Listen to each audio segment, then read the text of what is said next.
All right. Well, the biggest thing in operating rooms these days is a $1 million multi-armed robot named Da Vinci. It's been used in nearly 400,000 surgeries nationwide last year. And this high-tech helper is now under scrutiny, though.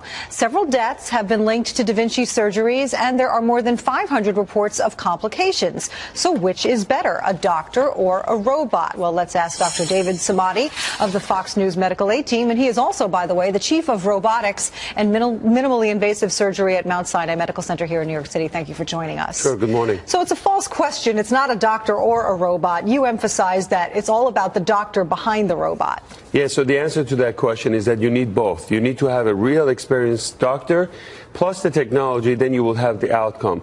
The problem that we're having right now, and the fact that the FDA is looking into this, is that you have a lot of surgeons that may take a short course, maybe a weekend course, and they come back on Monday and start doing these kind of surgeries, prolonged operations, not having the right team, not having the right anesthesiologist, and they end up having complications. So the technology is safe. I personally have done over 4,000 of these cases. We haven't had any issues, but you need to have a program. You need to have the entire team, volume, expertise, and then when you put it together, plus the technology, you have the outcome. When I do these surgeries, it takes only about an hour. There's no bleeding, there's no transfusion. All the surgeries that I did yesterday, they're going to go home today, and so the outcome is good. But the learning curve, Patty Ann, is very steep and long, and it takes time to get good at it. The manufacturer of this Da Vinci robot says that that rate of complications and deaths that we see from the robot is actually consistent with the rate that you would see in traditional surgery. Is that correct? It's absolutely correct. And again, this technology has a long history. This is not something new. It's been around for about 12 years.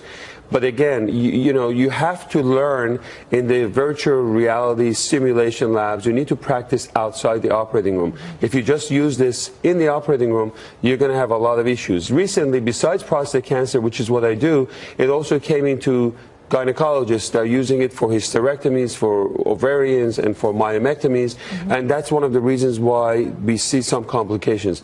I think guidelines for this is absolutely important. I think the hospitals have to really put in the criteria, make sure that the right doctors are behind these kind of robots, and then the patients really enjoy the good outcome and faster recovery. Because it is a faster recovery, and there are certain risks are minimized, such as the surgeon's hand getting tired or shaky, etc. It's a good point. If you watch the way I sit, I do this operation sitting down. You have a camera that magnifies everything. You have 10 to 15 times magnification, three-dimensional view.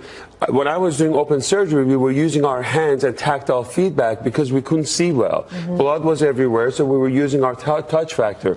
Now, because I can see well, I don't have to touch the tissue, and that's a huge advancement over here. Surgeons sit comfortably. There's a nice ergonomic. You don't get tired, so you can do a lot of cases. But again, these surgeries should be done in the hands of experienced surgeons. So if you're watching the program, make sure you talk to your doctor and find out how many cases they have done, for how many years, what kind of complications, etc., and always get a second opinion. And we also started a hotline this week for this particular thing. Okay. So if people have questions, they can call us and we can help them. All right, good advice. Dr. David Samadi, our Fox News Medical Aid Team, thank you as always. Thank you. Have a great weekend.